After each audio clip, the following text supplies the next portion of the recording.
Hello, xin chào tất cả mọi người nhé. Hôm nay trời rất là mưa. Với lại hôm nay là ngày quốc tế đàn ông, kết hợp với trời mưa rất to không đi làm được, thì hôm nay mình ở nhà mình nướng da bò nhé mọi người. Mình nướng da bò khô này. Cái da bò khô này mình đã mua sẵn, mình đã phơi khô sẵn nha mọi người. Bây giờ mình chỉ có việc nướng thôi. Mình làm một cái da bò khô này là mình nướng xong là mình sẽ làm món kiểu như là làm món lòng đắng nhé mọi người. Mình sẽ nấu chung với cà tím này, mướp đắng này và các loại gia vị ớt, củ sài gì đó, muối bột ngọt chiều vào thôi. Đối với món này là rất là hợp cơm luôn nha mọi người. Khi mình đã chế biến xong xuôi rồi mình sẽ ăn cảm giác cái da bò ngon như thế nào luôn. Đấy, mọi người mình cùng nướng da bò rồi chúng ta cùng làm nhé mọi người. Rồi chào mọi người nhé. Giờ tiến hành nướng này. Bây giờ mình nướng cháy luôn nhé mọi người, nướng cháy bộ lông này luôn. Do lửa này nó chưa to nhá, cháy chưa to, khi nào nó cháy to lên mình nướng nó dễ.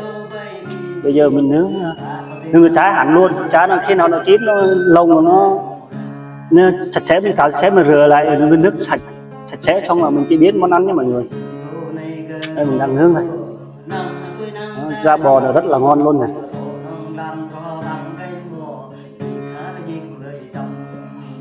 Mình chỉ nướng hết cả rồ đây luôn, mình làm món thật nhiều luôn để mình vừa ăn cơm này, vừa ăn cơm cũng được này, vừa đãi khách cũng được này. Nếu có khách qua nhà chơi á thì mình sẽ đãi khách đấy, ăn cơm hoặc là làm một tí rượu gì đó cho vui với khách để nói chuyện tâm sự nhé mọi người. Da bò là rất là mỡ luôn, béo luôn. Đấy mọi người nhìn này, thấy không? Đấy, béo luôn này, mỡ không này. Để mình nướng xong là chắc chắn là món này chắc chắn là sẽ ngon luôn. Đó, đây là đang nướng đã nha mọi người. Khi nào mình nướng xong xuôi rồi mình sẽ chế biến. Đấy, trong khi nướng xong là bắt đầu là mình tiến hành đập nha mọi người. Đập cái này làm kỹ càng nhá, nếu không là nó không thành công. Đập như thế này này, đấy, phải đập như thế này. Rồi xong khi nào mình nướng xong hết rồi thì bắt đầu mình đem vào nước mình chấm, còn chấm đầu vào chấm đi nha mọi người. Mình da bò khô thì rất là khó khăn luôn đấy. Mình làm kỹ càng nó mới ăn được nha mọi người. Đập như thế này, một trên nó hết lông là được.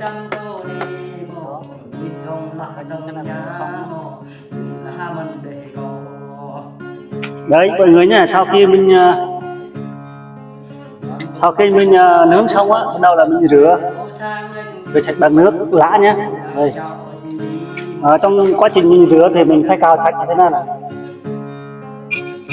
Đấy, mình là con dao mình cào sạch mấy cái ngọn lửa nó bị cháy về các sạch lồng nhé. Đây, chỗ nào nó còn sót á, lửa nó không cháy được á, mình cào sạch đi. Đó, cào sạch như thế này nhé mọi người.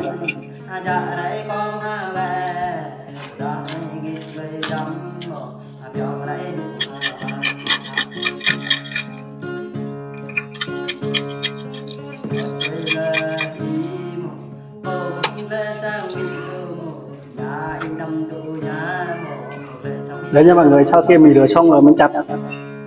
Đấy, mình chặt lại miếng nhỏ nhỏ thế này này.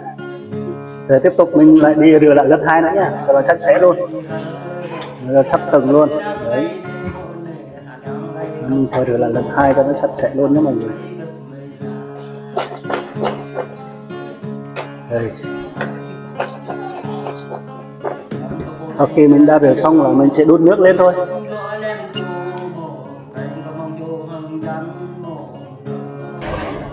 Trong khi chờ đợi mình đang đun lên cho nó sôi nhé mọi người, thì trong đó mình tiến hành làm cái gia vị.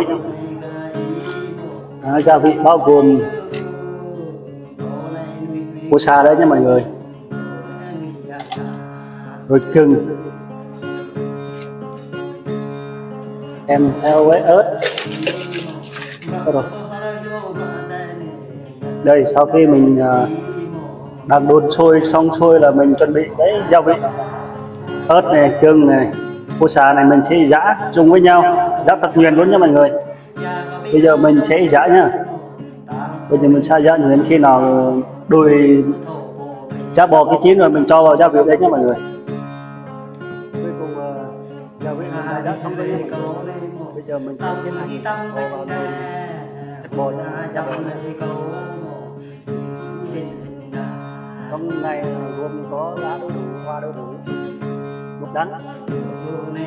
Thì cà tím không có đâu mọi người nhá. Cà tím. Giờ cà tím là mình đi quán người ta bán cái gì anh này nó trời mưa quá. Bán hết rồi. Giờ có những cái này thôi. Ớt, hôm nay mình đã có sẵn mấy mặt đúng không?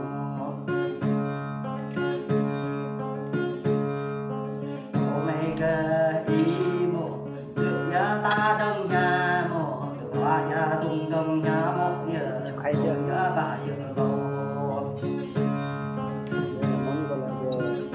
Món siêu khay luôn nhá. Chả bò khay ăn. Cái này món này chủ yếu là món ăn cơm. Rồi xong lấy tắm lại tầm 5 phút nữa là xong nha mọi người. Thôi giờ ăn cơm thôi mọi người. Một muỗng to rồi, 2 muỗng to rồi, mỗi muỗng là hơn chén nha mọi người. 3 muỗng này, ui tương đương với hơn 3 chén nha. Đây có mình đây, xem món độc lạ hôm nay như thế nào nha mọi người. Wow, rất là thơm ngon luôn. Bây giờ mình xin múc ăn cơm thôi. Đấy, rất là nóng luôn nha mọi người. Đây vừa da bò vừa thịt bò luôn. Đấy, múc nhiều vào luôn này. Đây có kèm theo ớt này. Đây, liệu mình có ăn hết không ta? Chắc hết đấy. Khác gì hội háo cơm phải không? Mình cũng háo cơm như hội luôn. Đấy, bình thường hàng ngày mình ăn cũng nhiều đấy.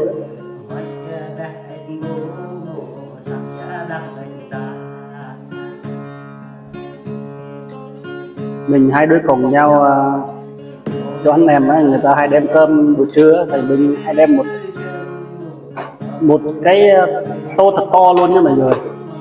Đấy, mọi người hãy bảo rằng là ô sao anh mang cơm nhiều thế, thì nói chung là mình hay ăn nhiều á, cho nên là mình phải mang theo nhiều thôi, lỡ ăn ít thì lỡ chưa đói, lỡ chưa no thì đói, lỡ bụng thì sao.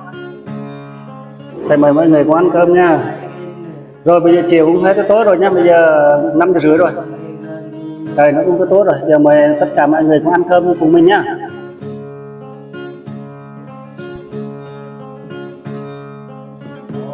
Chả bò.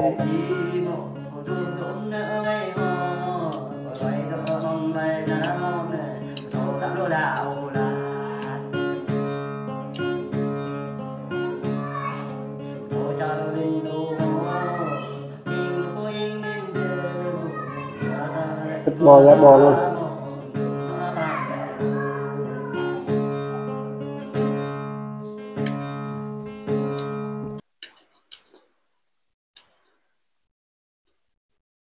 Cơm chiều của ngày hôm nay, ngày mưa, đơn giản là thôi mọi người. Đấy, cực kỳ đơn giản là thôi nhưng mà rất là ngon.